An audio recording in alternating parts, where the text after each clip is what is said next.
Hello and welcome back to the Natural Wellness Tips podcast. This is your host, Dr. Jennifer Shaw. I am so excited to welcome my guest, Tricia Nelson, today. We connected a couple months ago and I had the time to scroll through her book and really get some amazing value out of it. Tricia is incredible. She lost 50 pounds after years of struggle by identifying and healing the underlying causes of her emotional eating. She spent over 30 years researching the hidden causes of addictive personality. She is an emotional eating expert and author of the #1 bestselling book, Heal Your Hunger: 7 Steps to End Emotional Eating Now. She also offers a certification training for health coaches so they can get better results, referrals, and revenue by helping their clients overcome emotional eating. Tricia is the host of a popular podcast, The Heal Your Hunger Show, and is a highly regarded speaker. She's a TEDx speaker, has been featured on NBC, CBS, KTLA, Fox, and Discovery Health. So we are in great company today, and I am super excited to have you on the show, Tricia. Welcome. Thank you for having me. Good to see you. Yes, it's my pleasure. I think it's such a great conversation to have, and it's so important to really create some clarity around why what people are doing isn't working, and then what can they do different? Because most of the time people know what they're doing isn't working when they're yo-yo dieting and gaining and losing weight and dealing with all of these emotional stresses and strains. So it'll be a great conversation to create some clarity, I think, for a lot of the listeners. But I really truly believe that we have to start with your story, because there's so much value and so much that I was like, I can relate to that. Ooh, I see that. And I think that many of my listeners will be able to do the same thing. So would you mind giving us a little overview of kind of how you became this emotional eating expert? Yes, thank you so much for having me. And I agree, there's a lot of confusion out there. And then people end up just doing the same thing. They know it's not working, but they keep doing the same thing because it's all they know. Right. Mm-hmm. So my story is that I grew up just loving food. Like, I love food. I love to cook. I love to prepare food, to serve it to other people, go out to restaurants and eat, obviously. So it was a big highlight for me. And I didn't think there was anything more to it than that. I thought, well, I just like food. Problem is, I gained weight easily. So slow metabolism, started gaining weight really easily. And so I grew up with a weight problem. And by age 21, I was 50 pounds overweight. And I was plagued by it. Like, I wasn't okay with it. I hated it. And I had a roll in my tummy that I would scrunch up and hold in my hands and imagine slicing off. Like, you could, how you slice off fat off the side of a char-grilled steak, Yeah. I'm like, well, it's just fat. Like, maybe I could just slice it off. Thank God I didn't try that. And I thought, well, maybe I'll join the army and go through boot camp and they'll force me to exercise. I'll lose weight that way. Good thing I didn't try that. And then I thought, well, maybe I'll get it, these crazy thoughts. I'll get a disease where I'll automatically lose weight so I don't have to diet, because I dieted so many times already. So this is the kind of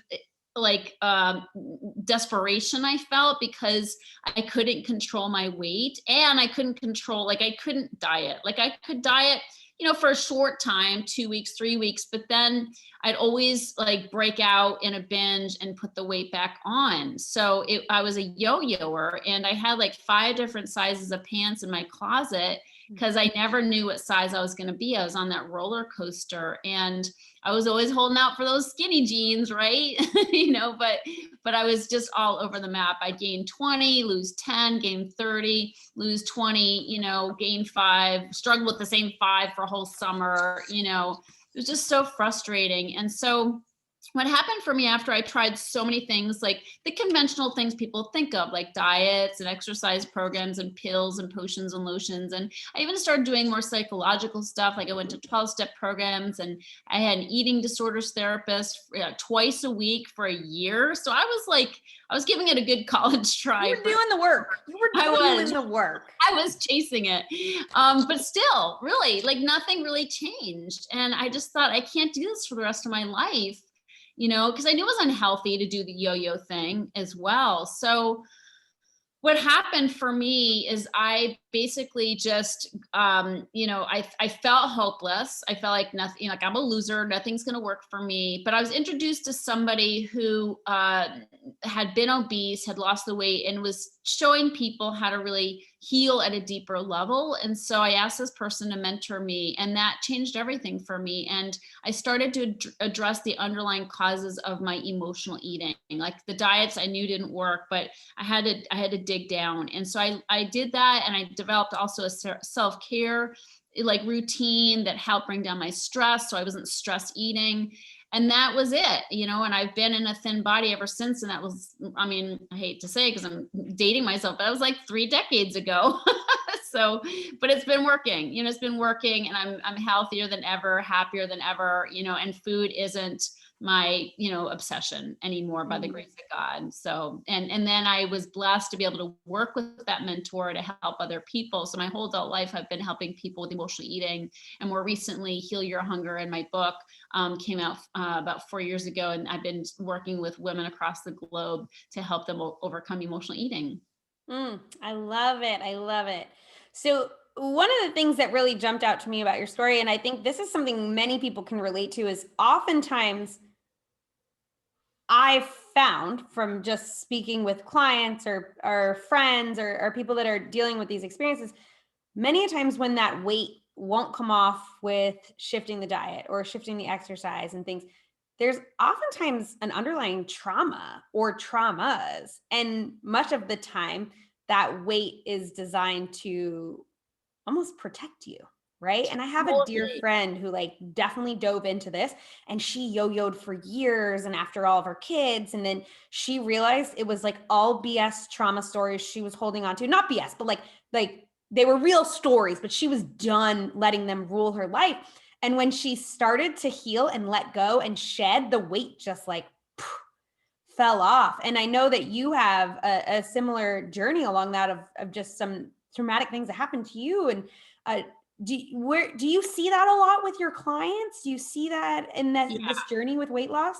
Absolutely. It's so common, unfortunately. So people who struggle with food and weight, very typically, I'd say a high percentage, maybe 70% at least, have had trauma in their past. And, the food is an amazing coping tool. So I had sexual abuse as a kid. And, when you're a kid and you have trauma, first of all, you don't know where to go with it. You don't know who to talk to. It's usually a secret, it's hush hush, whatever it is, whether it's a, raging alcoholic parent or, some abuse of some kind. You have to get by in some way. You have to survive. And food is an amazing coping skill. Like you eat and you bury the feelings. Unfortunately, you bury them alive, and they keep driving you after that. But I ate and I put on weight, and especially in adolescence, if somebody's been sexually abused, adolescence is a tricky time because you start to have all these sexual feelings, and, and your body's developing. And again, you have no frame of reference. You don't know what to do with it. So that was my experience as well. And it's so many of my clients' experience. And what happens, but I will say that so often people are like, what's like, I know why I eat. I know why I eat because there's one thing, there's one trauma or one terrible situation that happened in their past, but that is not my experience that it's one thing. So even though you have the trauma, right? What you do is you develop these other coping skills to deal with that circumstance. And those coping skills become this web of dysfunctional living that saved your life as a kid. But when you bring that into your adulthood, it's very dysfunctional, and it causes more stress, more, low self-esteem, which drives the overeating. And in my book, which I know you saw, is The Anatomy of the Emotional Eater. And I identified this as 24 personality traits that make up the emotional eater's personality, because the emotional eater isn't just eating too much. They're just not just eating too much or eating the wrong foods. That's a very, surface definition of an emotional eater. An emotional eater has a whole panoply of emotional responses to life, and it's those responses to life that end up creating the need to overeat. So when people go on a diet thinking they're going to heal their problem and it doesn't, it's because they haven't changed how they're living. And I often say it's a living problem, not an eating problem. So, stop the dieting, stop trying to just fix it on the surface, go deeper and look at how you're living and how that's setting you up to sabotage yourself. And this is an example, is all those personality traits that we developed as a kid to get by, again, which saved our life. I'm grateful I had them. But when I bring them into adulthood, they're not working for me anymore and they're making me eat. And so let me just give you an example of that. I think people will relate to this. So the number one trait in that list of 24 traits is people pleasing. And I've never met an emotional eater that wasn't a people pleaser. Ding, because, ding, ding. Right?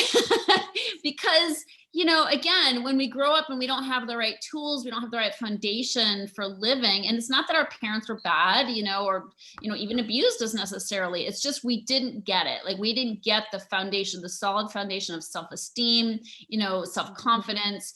And so we're sort of working at a deficit. And so we look outside ourselves for some kind of validation, and we end up in the cycle of trying to please people to get those girls, right? Because it feels so good, and so, but obviously it has a breakdown, because even though it feels good, they're happy, we ostensibly would be happy because we're pleasing people left and right. We feel like, filled up. But the problem is, if anybody's ever noticed, nobody's ever as pleased as we plan on them being, right? So we're like, I busted my ass and like, all I got was a thank you. Are you kidding me? Yeah. And so then we set ourselves up. We're exhausted. Our adrenals are tapped. We've been knocking ourselves out for this approval. We don't really get it to our satisfaction.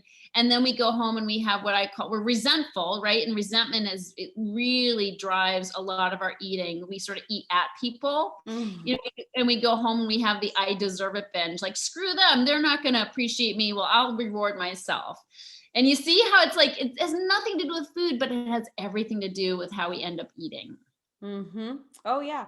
Yeah. I have never really had personally that journey with food, but I'm shaking my head like, yep. Cause it was wine for me.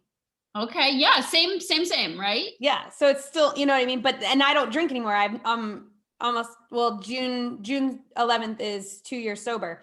Good for you. Thank you. But it's one of those things. It's like, I know that I was coming home because I was disappointed in a situation or a conversation, or I didn't feel appreciated, or I felt lonely, or I couldn't look at my own self in the mirror. Like, I would drink the wine. I would go to the wine. Like, that was my coping. And it's interesting because we all have some coping, right? And is your coping healthy or is it unhealthy? And sometimes even healthy coping can become unhealthy. Like, one of my coping mechanisms is working out. And sometimes I take that to an extreme when I'm under a lot of stress, right? So it's about finding peace and love. And one of the things we had just quickly chatted about before we even got on this podcast recording was that concept of, we have all of these years of school. And it was something I'd read, I'm paraphrasing it, but we have all of these years of school, but no one ever taught us to love ourselves. Yeah. Oh my God. I wish that's what school was about. And I wish even as parents and I think as we evolve in generations, like, I'm hoping that I can instill that in my future children. Yeah. I think my parents did great and they did the best that they could with what they knew. And that was not something that was taught in my family. However, I do know people that teach their children to, like, look at themselves in the mirror and compliment themselves, that,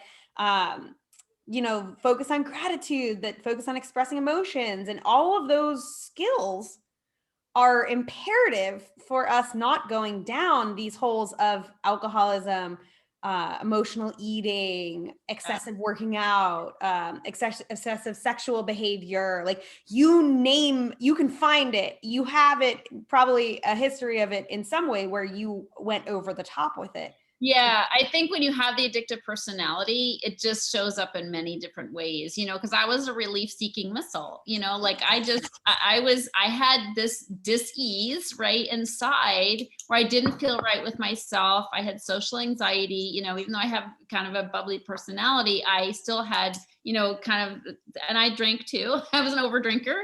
So basically I use these things to try to get by in life because I had a lot of fear.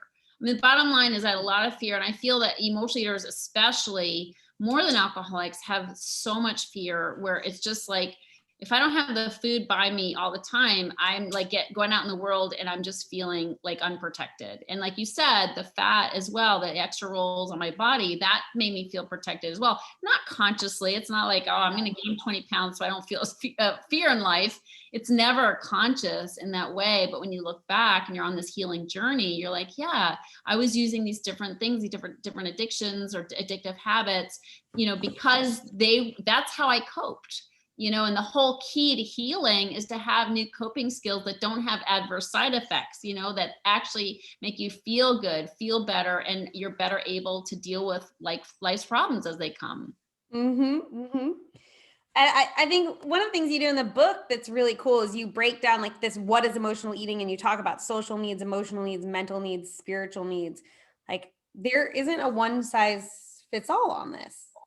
Right. Yeah, no, it's true. I mean, everybody has their history. And sometimes, if you believe in, future and past lives, we bring we bring other baggage with us to this life. And so we've all got our unique journey. But if you've seen one emotional eater, you've seen them all. And my mentor used to say, you could create a mold for emotional eaters and put all the emotional eaters in that mold and not a hair would hang out, so it's like, because and again, that's why I created the anatomy of the emotional eater. It's like, we have this way of responding to life and people think they're unique. And also the way we, respond to life with food. I mean, so many people are in the closet with their eating habits and they think they're the only ones who have done the crazy things they've done with food. And what I love in my programs is they're primarily group programs. I do some one-on-one, but it's mostly in groups, because when people can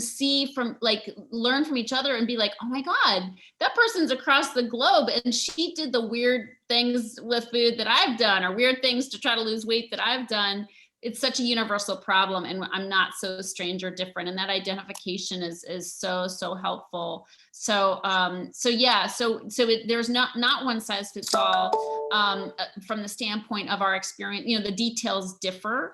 And there's also a spectrum of emotional eating. So not everybody is doing the things I did. Like I would be incredible binger where I would get, my chocolate and my Doritos and my ice cream and cake, and I'd get them all together. I'd be like, oh, have a little bit of this, a little bit of that. Well, I'd eat most of all of it and feel totally disgusting and pass out on the couch and hate myself, So I was a big binger, but not everybody did that, So there is a misconception that, I'm not an emotional eater because I don't binge. Well, we do come in all shapes and sizes. I mean, somebody doesn't have to be overweight to be an emotional eater either. Like I know, I have clients who are thin, but they're owned by food. Like it's all they can think about, and their weight, and they're so in control and so restrictive with their eating.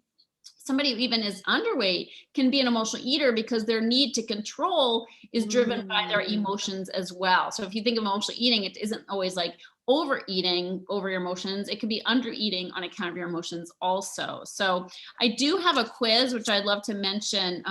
It's on my website and it can I was just going to ask you, like, how do people know if they're an emotional eater? Like they might be checking some of the boxes, but like, how do they get clarity on this? Yeah, thank you. So on my website, there's a free quiz. It takes like 4 minutes to do the quiz, but you'll answer questions and then you'll get a personalized score to find out if you're an emotional eater or a food addict or somewhere in between.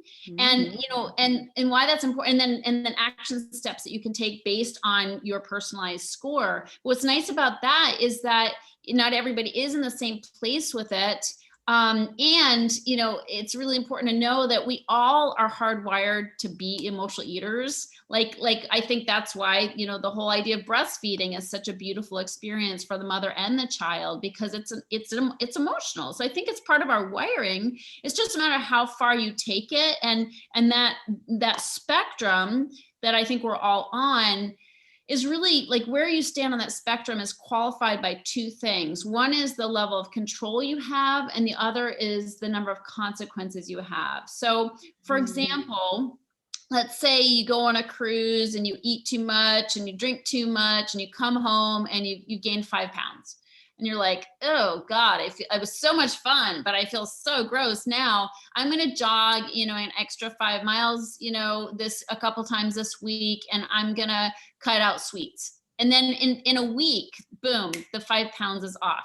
That person has a lot of control. So they might have gone overboard, but they can course correct, kind of get back to what their normal is. And it's not that big a deal, no big consequences. So that's somebody on the low end, perhaps, of the problem. On the high end is somebody who can't control themselves. So they might gain weight, after going on a cruise or after the pandemic hits, and then they can't course correct. They can't pull back. They can't make some modifications in what they're doing. In fact, the overeating just makes them so mad at themselves and so miserable that they do more of it. Like they just sort of go down this rabbit hole where it just, snowballs, and it's, really hard to pull back. And not only that, but if somebody has that tendency and they don't have control, they do this for years and years, and the consequences get worse and worse. The longer somebody has this problem, the more they're having joint pain if they're gaining weight. They've got autoimmune issues, they have gut issues, they have depression and anxiety. They don't want to have sex, they don't want their body touched or seen with the lights on. I mean, there's so many consequences, diabetes, it goes on. And so that's somebody on the higher end where it's really become an addiction, and it's seriously affecting their lives. And so that's why it's so important to realize that it is a spectrum and it is a progressive condition. So if it's left untreated, it gets worse, and it doesn't get up and go away on its own. I sometimes hear clients, when they first come to me for help, they're like, well, I was doing good for a time. I was doing this for a time, right? No, that diet works for me. That's what I always hear. No, I know what diet works for me. And then I'm always like, oh, sister, diets don't work. Yeah. That's not, no. I wish we could just get rid of that word. But it's so fascinating because, when we try to just address the topical issue, which is the weight, and we don't address what's going on underneath it, it's just going to keep showing up in different ways. And we see this in our whole medical system, to be honest, right? Like when my back was really bad my back's always bad, but I've managed my symptoms very well after my accidents. Like the Western medicine solution was pain pills, right? And it wasn't addressing any of the problems. And then the problems kept compounding and getting worse and worse and worse. And it's like, when you, like you said, if you leave this for years, it's like, it only has more layers to peel back. I remember my best friend said it to me one way when she was beginning her journey with therapy to heal some of her childhood trauma. She said, a year before, she's like, I just don't think I'm ready even to peel the skin off the onion yet, because I know that there's so many layers to heal. And you have to be ready to peel the skin off and then peel it back layer. And what happens when you peel back a layer of an onion? It makes you cry. You got some healing to do, right? And that's that's got to be the case here with the emotional eating too, because it's like with anything, you have to look at the deeper causes and the things that are going on in your mind subconsciously, the patterning you have, the habits you have. It's so imperative.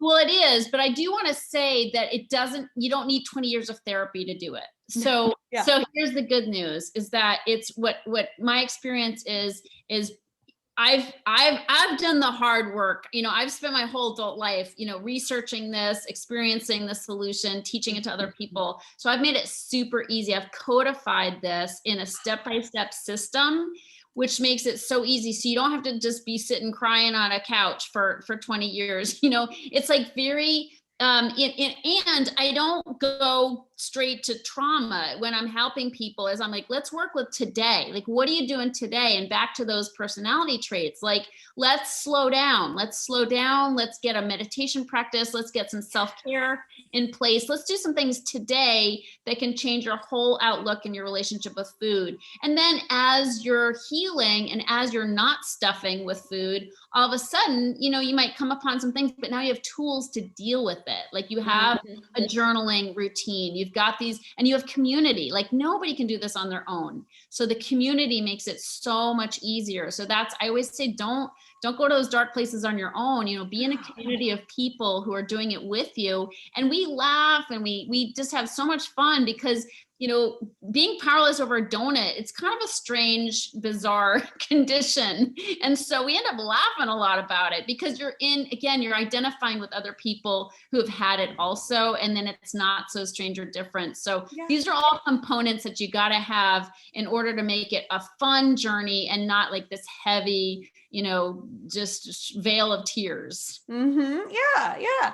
I love that. And go with somebody who's been there before, who's found success, who's been in your shoes, and that's you. And that's so powerful that you bring that and you bring the years of experience. It's not like you're like, I put together this model and I think it works. It's like, no, I've been doing this for 30 years. I have helped thousands of people. Like, let me link arms with you and guide you. I love it. Okay. Well, we are going to wrap up the podcast with our rapid fire questions. Are you ready for it?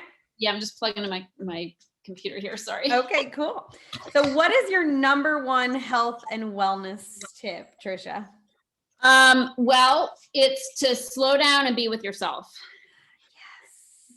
Right? We're all going too fast. So slowing down, there's a lot to learn when we slow down. But again, it's not easy to do, especially, you know, overeaters are overdoers. So again, when you're with other people who are slowing down and modeling that for you, you can feel a little safer to do it. Absolutely. And even before we recorded this podcast, we closed our eyes, we grounded our feet, we took 3 deep breaths, we slowed down, we dropped into the present moment so we could show up best for our listeners. It's so imperative. So such a good tip. And we can learn so much if we just look in and listen to ourselves. It's so powerful. Love it. Okay. What is the biggest healthy habit that you struggle with? Everybody thinks we're perfect because we, you know, are out here talking about it, but we have our struggles too. So what's something you struggle with being consistent about? I would say the thing that, I'd say, writing. Like I teach my clients to write, but I sometimes forget that tool. So I would say writing. I mean, I do write very, consistently, but sometimes I need to dig deeper in something and sometimes I'll only write a little bit. So I'll probably just stay with it a little bit longer and dig a little bit more. Yeah. Dig in a little with that journaling and releasing that way. I love it. What are you most excited about in life right now? I'm really excited about my love life. So I left my husband. I was in a really long relationship of 30 years. And I left my husband, who's now my ex-husband, 2 years ago. And because it was my whole adult life, I didn't have a lot of experience with dating or anything. Like it just didn't have that experience. So it's all new. I'm like a 20-year-old in a 50-year-old's body. So I'm experiencing, like dating and relationships and like sex and things that I'm really excited about. So it's fun. I mean, I do have a sweetie in my life. So yeah, it's just, I do feel like I kind of did everything kind of ass backwards, a little bit. And I'm grateful because I have a foundation of self-love and self-care that I'm very consistent with so that, whatever happens emotionally in my life, I'm able to handle it and work through it. So I feel like I'm in the right place now for this experience, and it's really fun. I have some friends who had kids very young, like in their early 20s, and now I'm in my late 30s, right? And I always told them in our 20s, I was like, they're like, oh, you're living the life, you're just enjoying it. I was like, it's okay, guys. I'm living the life now. You got the little kids in diapers. I'm just waiting for your kids to be old enough to watch my kids. Right. And then you guys can go live the life. And they always laughed because it's like, there's no right or wrong way to do it. It's just how your life rolled out. And I'm glad that you're looking at it in such a positive mindset and enjoying the journey. It's so fun. Okay. So what is your favorite book? My favorite book is by Emmett Fox, and it's called Around the Year with Emmett Fox. And he is a spiritual, he was a minister, and the boys of Alcoholics Anonymous used to go listen to his sermons in New York City. because they didn't, have a whole lot of resources. And he's more of a metaphysical teacher. And he has a book that has a daily reader where you just read. He wrote a book called Sermon on the Mount. But there is this daily reader, which is a, compilation of different sermons and, just snippets of sermons and books that he's written. And he just packs a punch. He just hits you right between the eyes and tells the truth. And it's great stuff. And it's changed my views of God. It's helped me know of a loving God. I'm excited to check it out. My partner's been through AA, so he definitely understands and loves those teachings and stuff too. So I've learned a lot about it. Okay. How can people find you?